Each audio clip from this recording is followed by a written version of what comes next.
following podcast is for informational purposes only. The contents of this podcast do not constitute tax, legal, or investment advice. Take responsibility for your own decisions, consult with the proper professionals, and do your own research.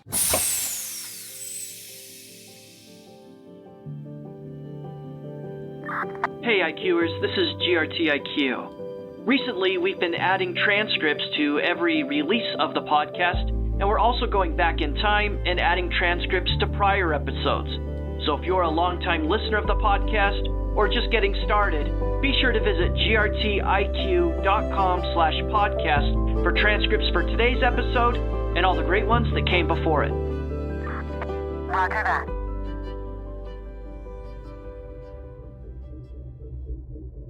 Developed essentially a mini language to give you the ability for you to specify an option and would immediately give you the historical price. And as soon as I saw it, I was like, yeah, I should probably quit my job and start pursuing this.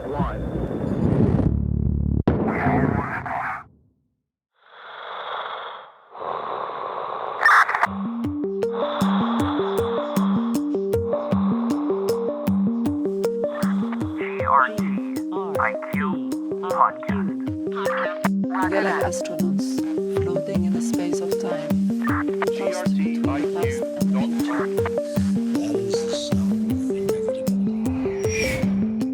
Welcome to the GRTiQ podcast. Today I'm speaking with Thierry Bleau, co-founder and COO at Playgrounds, a data solutions company that leverages the graph to provide on-chain data infrastructures and services for data teams, analysts, and engineers. Longtime listeners will already be familiar with Playgrounds, not only because of their activity within the graph community, but because I featured Terry's colleague Tachi during episode 85.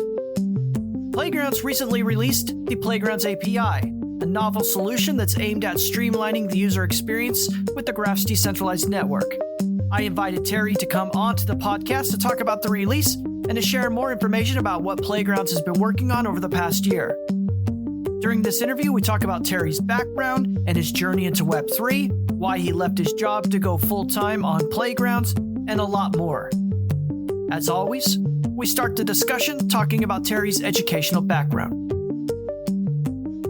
So I studied mathematics and computer science in university. So I got the chance to be exposed to like a myriad of domains, AI, dynamical systems, programming languages, software systems. So I was able to like have a good bird's eye view of a lot of technical fields.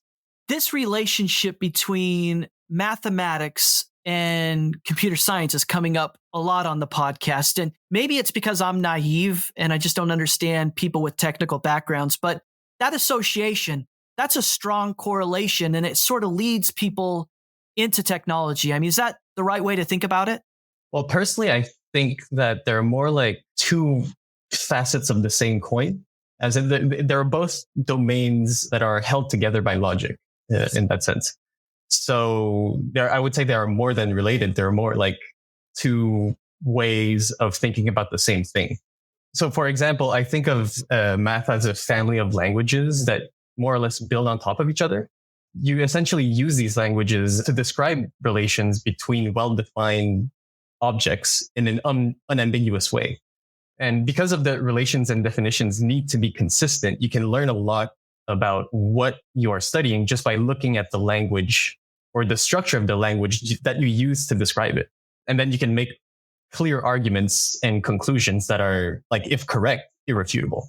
On the other hand, computer science is more like specifying ways to manipulate information and all the implications that kind of arise from it. So you have like how hard it is to perform a particular task, or if that task is like performable at all, how different shapes of information are better at modeling certain aspects of the real world, or how you can guarantee that you'll always get the same result.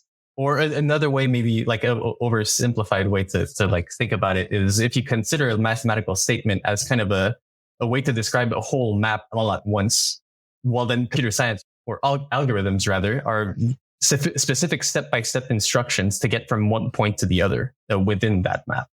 Well, Terry, longtime listeners of podcasts know that I always like to ask this question of people that studied computer science. And I want to know if you ever came across certain topics or specific topics related to Web3, blockchain, these types of things. And it's a way for me just to kind of survey what's going on in universities across the world. And naturally, as you might assume, the younger the guest is, the more likely it is that they came across this in some way. So how about in your case? Did you ever come across any of these things? My last year of university, I took a graduate class that was called Algorithmic Game Theory. And so the subject matter was very similar to what I guess Web3 would call tokenomics. So it's about like setting incentive structures and making decisions as a collective and see if at some point you get to some kind of equilibrium. You also mentioned that you study a little bit of AI. AI in recent memory has just gone on to huge importance, and it's been picked up in media and people are using it and all these different things. I'm curious about what you studied about AI in university, and if given that education, you're surprised by what we're seeing now with this huge public interest and concern about it. Well, I went to university in Montreal, so that was a big place for AI back then. I think 2017, 2016.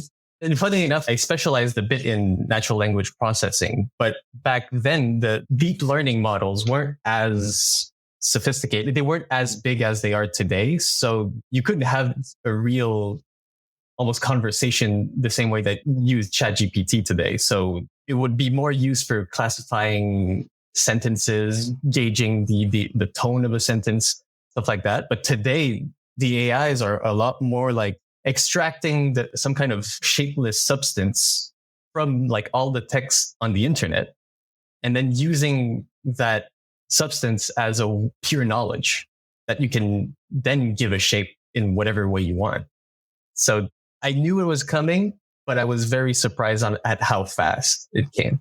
Given your background and the fact that you've thought a little bit about this, do you think Web3 as an industry is better positioned to sort of leverage AI and its potential than maybe Web2 or a world in which Web3 doesn't exist or blockchain doesn't exist? I mean, is there any argument to make that these two things emerged at the same time with good reason because they both can leverage each other?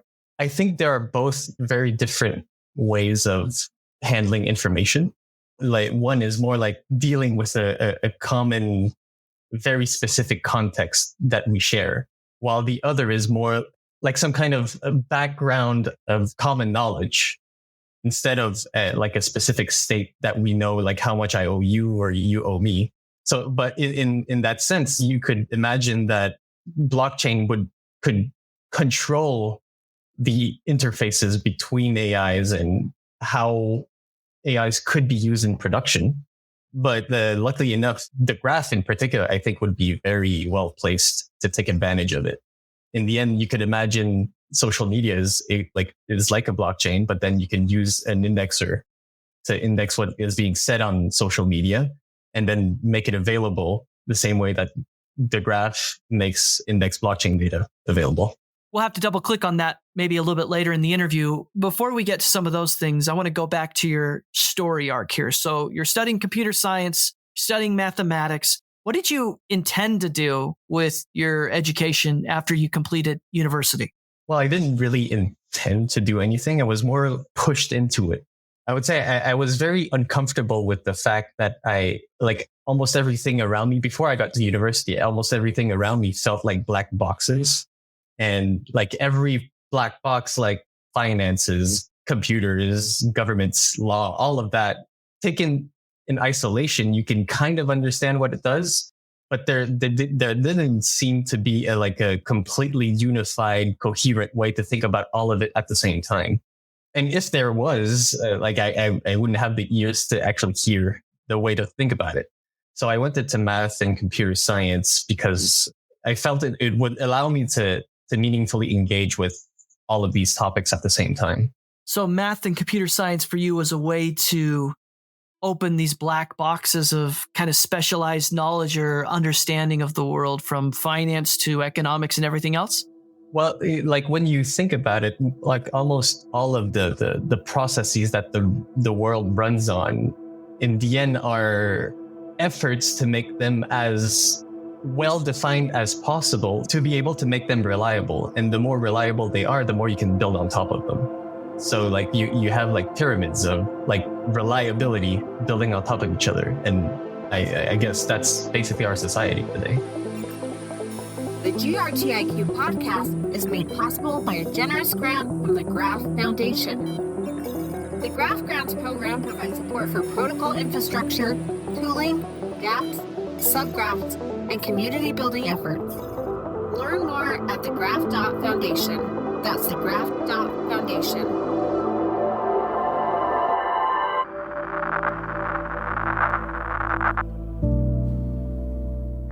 Hi, this is GRTiQ, and thank you for listening. Listeners who enjoy this content can help support the GRTiQ podcast by leaving a review or a 5-star rating wherever they download podcasts, by sharing episodes on social media, or by simply telling a friend or colleague about something they heard or learned from one of our guests. It's support from listeners like you that make it possible for us to keep shining a light on the people and stories behind Web3 and the graph. Roger that.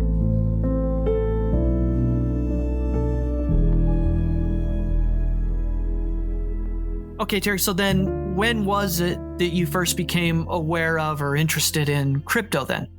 Well, I always had an interest in markets, like as I described earlier, like all of these black boxes. But markets was definitely a big one. Like you see numbers going up and down, and people talking about it, and there's that weird, like you have all of these smart people constantly thinking about where the market will go, but they're always basically wrong. And I found that incredibly fascinating. So I read all the books I could get on investing, markets, even structured financial products. But the first time I heard about Bitcoin, to me, it was just another asset to be bought and sold. But given that I was mostly like on the side trading through my bank account, I could not really engage with it. So I think that was around 2014, maybe. But yeah, I couldn't really engage with it fully. But that was until maybe my first year of university, where I heard of Ethereum and the DAO hack. And I always had an interest in Emergence and those kinds of ideas. And when I learned what a decentralized autonomous organization was, it really spoke to me. And then I saw how it related to software and how Ethereum wanted to essentially be a medium in which these organizations could live in. That interested me a lot. And so I kind of was able to observe, like right after the DAO hack, the ICO mania kind of started. And I was able to see that up close. But at that time, mostly like almost everything was like all the money being thrown around was mostly related to like white papers. Yeah, that I think that was the first mania that I could see up close, and it stuck with me, especially since I was in college, and like the college world was very different from what I was seeing on the crypto side. I want to double click on your interest in Emergence. So I think I have a sense of what you're referring to there, but if you don't mind, just for me and listeners, how would you explain what Emergence is and what your interest is in that particular phenomena? Emergence is a crucial idea when you think about the I guess the broader topic of complexity science. And that science mostly deals with how scale essentially changes the very nature of what you're studying in a observable way. An like I think the most topical example here is in AI. Like the more layers that you add, some new capacities start to emerge from like the sheer number of parameters that you're dealing with. Another example would be just the kind of patterns that develop just through the on-chain interactions that people have. So Terry, are you saying like Emergence is the study of patterns or consistent activities derived from like really complex systems or something like that? Well, it's more the fact that the intertwinedness of collective behavior in the end creates new behaviors that you can kind of identify on its own. Connect those dots for us, if you don't mind. That Emergence idea is super interesting, of course. And then you said because of your interest in that, you had an aha moment with Ethereum and DAOs and what they could do. So connect those dots for us. How does Emergence relate to DAOs and your discovery of Ethereum? When you think about decentralized autonomous organizations, like in your mind, you can kind of think about them as like living and breathing organisms, but they like you have people coming in and out of them. But in the end, the spirit of the organization kind of lives on. But in the particular case of DAOs, like that would kind of be true for any kind of organization.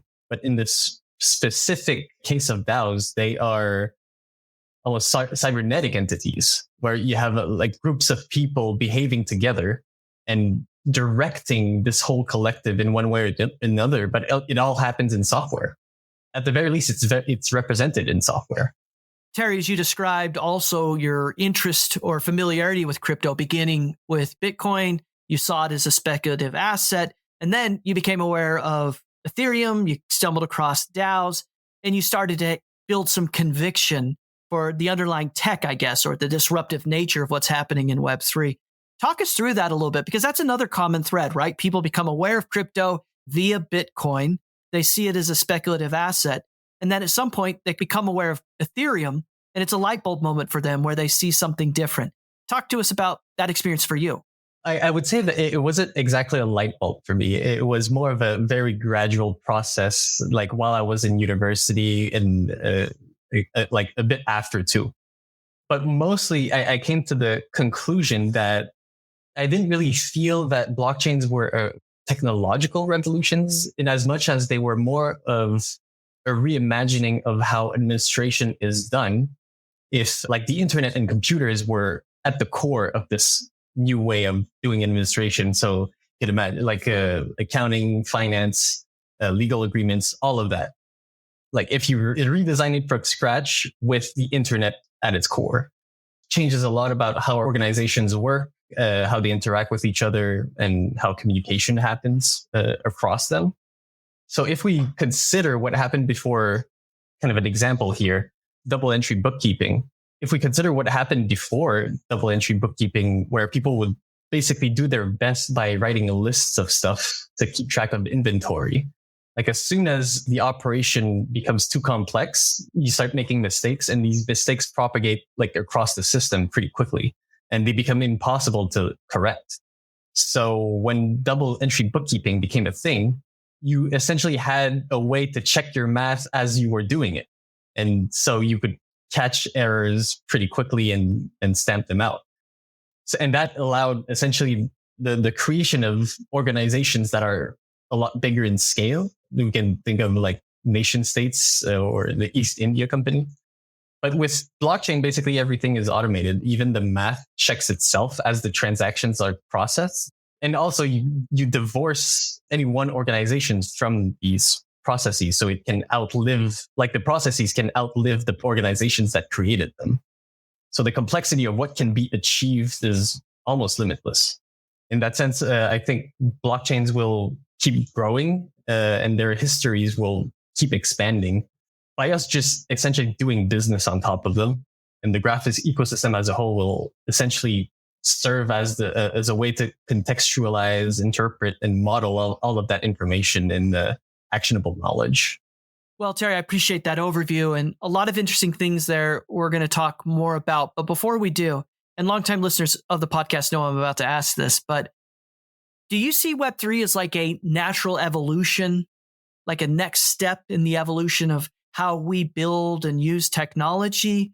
Do you see it as like a revolution, maybe against the ways in which Web 2 failed us, or some of the sins of Web 2, so to speak? How do you contextualize the emergence of Web 3?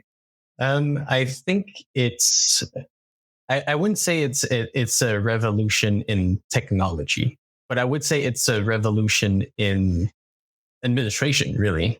As I said earlier, it was more of a revolution in how we operate and organize around specific common goals. It's really how we keep track of stuff, how we argue stuff based on what we keep track of, and essentially the thing that keeps track of how things grow. And so I think it's mostly an iterative process on top of everything that came before. So smart contracts in particular, like you organize and operate software in a way that allows you to smash through kind of the limits of scale as an organization. So I think we've seen a lot of the parallels in history as I described with double entry bookkeeping. But in the end, like at the tech level, I think it's mostly a new way to operate software. Terry, let's go back to your story and talk about what you did after university. So what can you tell us about what you did? So I essentially graduated at the same time that COVID started. So I'm pretty grateful that I didn't have to go through like the university experience while COVID was a thing. But I was lucky enough also to get a job at a company that aggregated crypto data. So it was essentially my job to get familiar with as many protocols as possible and see how we could get data from it and make it available through the platform. And eventually I like DeFi summer happened and I witnessed firsthand the fever dream that was that period where like you had the birth of yield farming, sushi swap, the sushi swap vampire attack, the new food coins popping up every week. And I think it culminated with the Uniswap airdrop. From what I remember, that like all people didn't really believe it at first. They like some people were speculating about maybe someday some protocol just airdropping money on everyone that used it, but that like the fact that it was Uniswap that did it and they did it in such a surprising way, that was pretty amazing. It's a complicated time for a young person to graduate from university at the time of a global pandemic. So I imagine that was pretty stressful, but you were fortunate in the sense that you had some early interest in crypto, graduated and went right to work in the industry. Once you got settled in, did you think this is the place for me? This is exactly what I want to work on, these types of problems in this type of industry? Yeah, for sure. I came across a problem that I knew I wanted to solve, which was like at the time, almost every data provider was mostly focused on centralized exchanges because that was DeFi where it wasn't developed enough for people to be able to get data from it. Like if there were, it was essentially custom APIs made by the protocols themselves that you had, or maybe like in Fura, you could get some on-chain data from there. But other than that, it was mostly data providers aggregating data from all of these centralized exchanges and modeling it and making it available for traders, analysts, you name it. And I kind of realized that the shape of the data accounted for a lot of how much I liked the data provider. Depending on how they shaped the data, that you could immediately see what was available to you as like by just reading the documentation, and you could imagine what kind of operations you could do and what kind of analytics, what kind of charts you could do. And I knew that was coming. That would be definitely a problem for on-chain data. It's essentially finding the right ways to shape it that corresponds to how people think about the activity that is happening on-chain. Hi, this is Thierry with Playgrounds. If my conversation with the GRTiQ podcast has been helpful to you, then please consider supporting future episodes by becoming a subscriber. Visit grtiq.com/podcast for more information. That's grtiq.com/podcast. GRTiQ podcast. Thanks for listening. Roger that.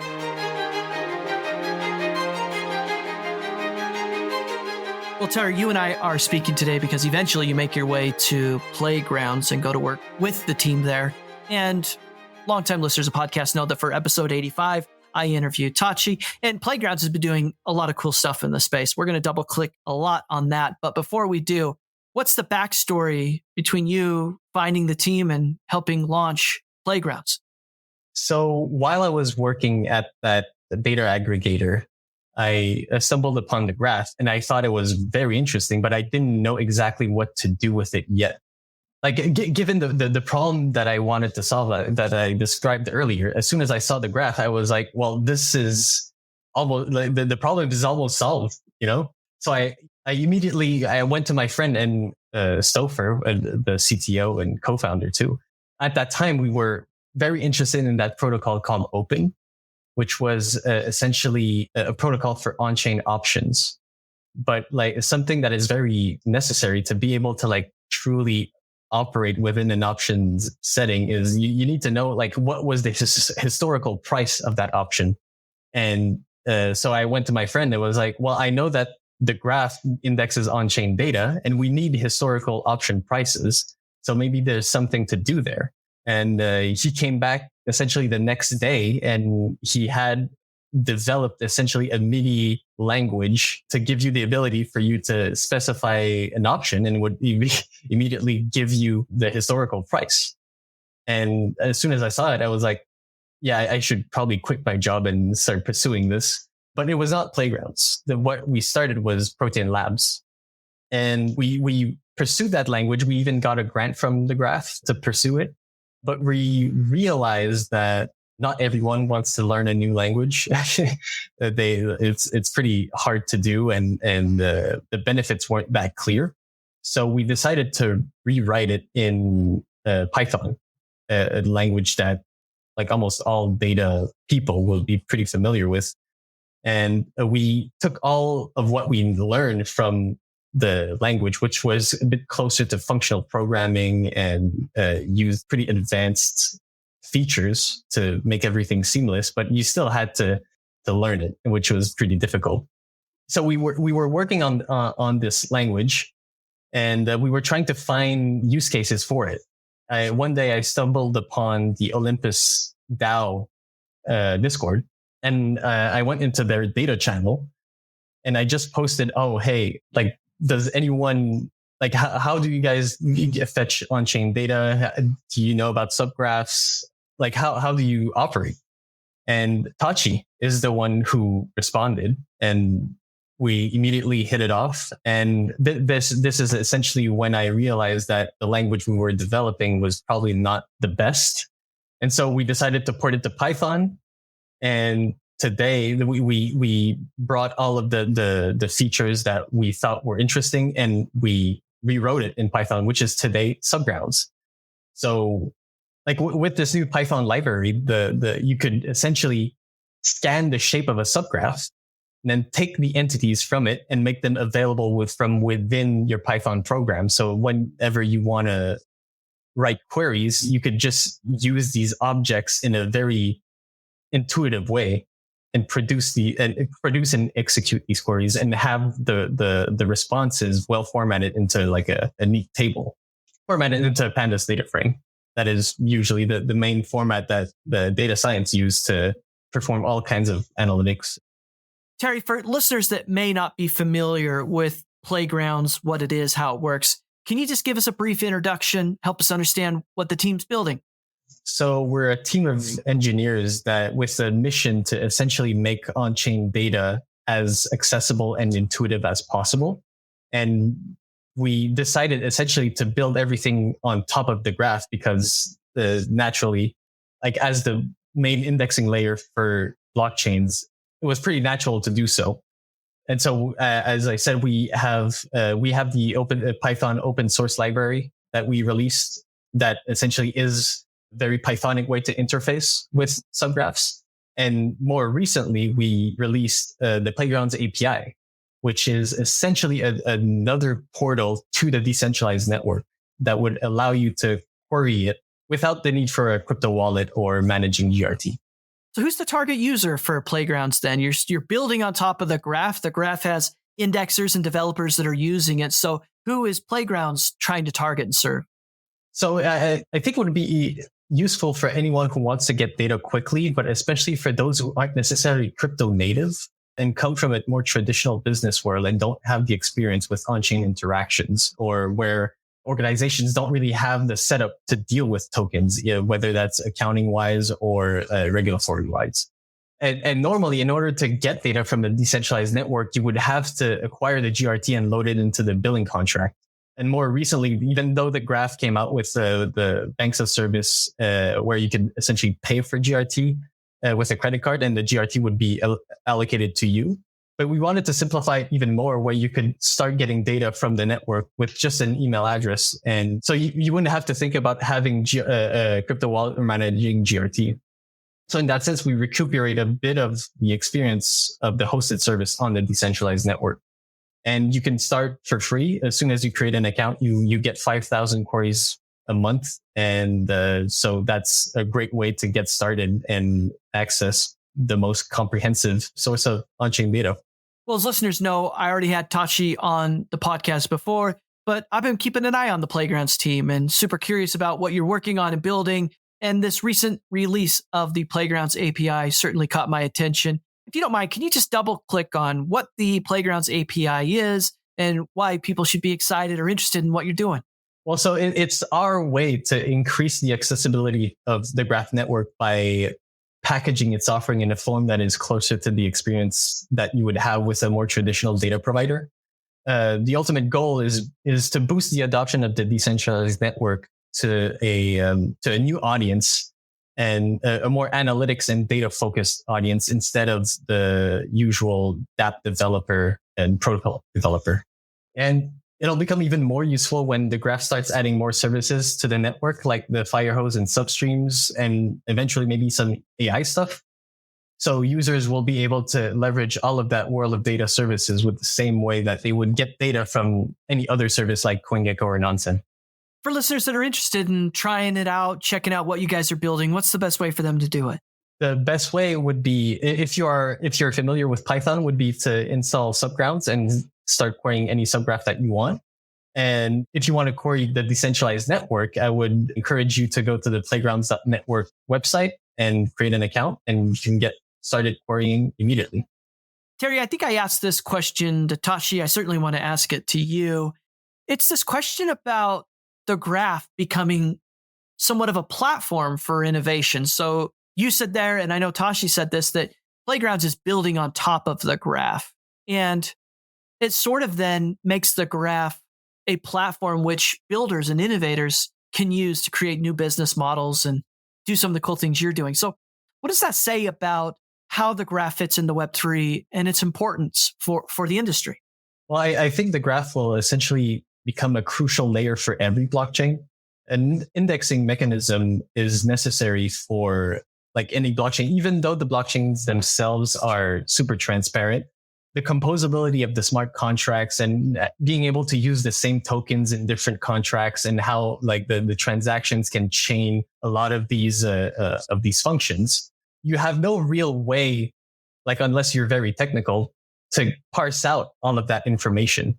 And so the graph allows you to capture like some parsing logic into a recipe that then makes the results of that recipe available to anyone. And so in that sense, you can imagine that any kind of service that uses blockchain data could be built on top of the graph. One thing I've been thinking about, Terry, is the amount of data on blockchains and the utility of it. So I think my question is, do you feel like there's enough data held on chains to sort of populate or seed a whole new industry of innovations and applications? Or is it pretty confined right now in terms of its evolution and maybe most of the data being related to just DeFi? Well, I think that the amount, like, even though the amount of data, I think there will be like enough data to go around for sure. But I think most importantly, that same data could be looked at from so many perspectives. Like I think any like entire industries could pop up just from one of these perspectives. You can imagine that like for DeFi in particular, the same data could be treated as more of a as financial activity. But on the other hand, you could also look at it as a user behavior or product analytics and that kind of stuff. Terry, you've alluded to it a couple times. I just want to double click again on this important theme, which is how important is the problem that the graph is addressing? Can there be a Web3 without this indexing query layer like the graph? I don't think so. Like if we draw a comparison with the traditional world, when a company goes through its financial operations, it's essentially dealing with two separate systems. On one hand, they use the banking system to like actually perform the payments and move money around.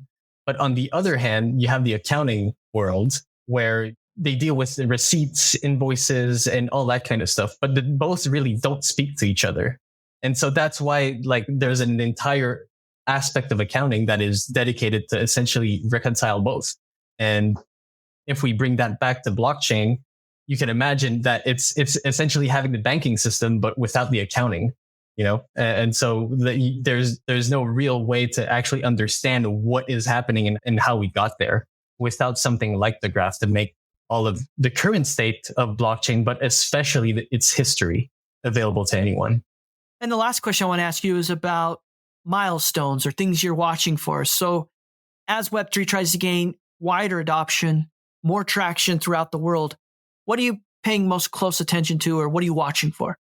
I'm looking for essentially big companies dipping their toes with smart contracts and the big brands essentially minting NFTs, or on the other hand, having financial institutions moving some of their operations on chain, like PayPal with their new stablecoin that they launched, or the protocols that essentially bring treasury bills, that tokenize treasury bills, and essentially bridges the traditional world with the new world, where you can essentially perform automated operations on these treasury bills in a way that was probably impossible before. Well, Terry, now we've reached a point in the podcast where I'm going to ask you the GRTiQ 10. These are listener favorites because it gives them a glimpse more into you and the things that you're interested in. But I also hope that these questions help listeners learn something new, try something different, or achieve more in their own life. So, Terry, are you ready for the GRTiQ 10? Let's go. The GRTiQ 10. This is the way. 10 questions for astronauts floating in space. What book or article has had the most impact on your life? I would say The Listening Society. It's a book that outlines a philosophy that I think is pretty compatible with the future that blockchains put forth. I would recommend anyone to read. Is there a movie or a TV show that you think everybody should watch? The Expanse. One of the best sci-fi shows out there, I think. If you could only listen to one music album for the rest of your life, which one would you choose? I'd say anything by Amadou and Miriam. What's the best advice someone's ever given to you? You can achieve a lot just by showing up. There are a lot of people who are willing to take someone under their wing. So, yeah, just showing up. What's one thing you've learned in your life that you don't think most other people have learned or know yet? Words are only windows to meaning. And I think that has been essentially proved by the recent advances in AI with ChatGPT and stuff, where it can kind of be stretched and squeezed to nudge you and to adopt a certain perspective or another. What's the best life hack you've discovered for yourself? I only use social media for work. And how about this one, Terry? Based on your own life observations and experiences, what's the one habit or characteristic that you think best explains why people find success in life? Liking something enough to essentially be constantly thinking about it and deliberately and diligently improve your skill around it. And the final three questions are complete the sentence type questions. So the first one is, the thing that most excites me about Web3 is? Make bureaucracies keep up with the rest of society. And if you're on X, formerly Twitter, you should be following? Patrick McKenzie. He is an advisor at Stripe, and he has a lot of interesting takes in his blog. It's about money. And the last one, I'm happiest when? Hanging out with my wife and my dog. The GRTiQ 10. After this, I show you how deep Terry, thank you so much for joining me and sharing with listeners the things that Playground's working with and talking a little bit more about the recent launch of Playground's API. If listeners want to learn more about you, follow some of the things you're working on, what's the best way for them to stay in touch? The best way to stay in touch would be joining our Discord or following me on Twitter. This has been a production of the GRTiQ podcast. For more information, including detailed show notes, visit grtiq.com/podcast. That's grtiq.com/podcast. Please consider contributing to this project and helping build the community by subscribing and leaving a review. GRTiQ Podcast.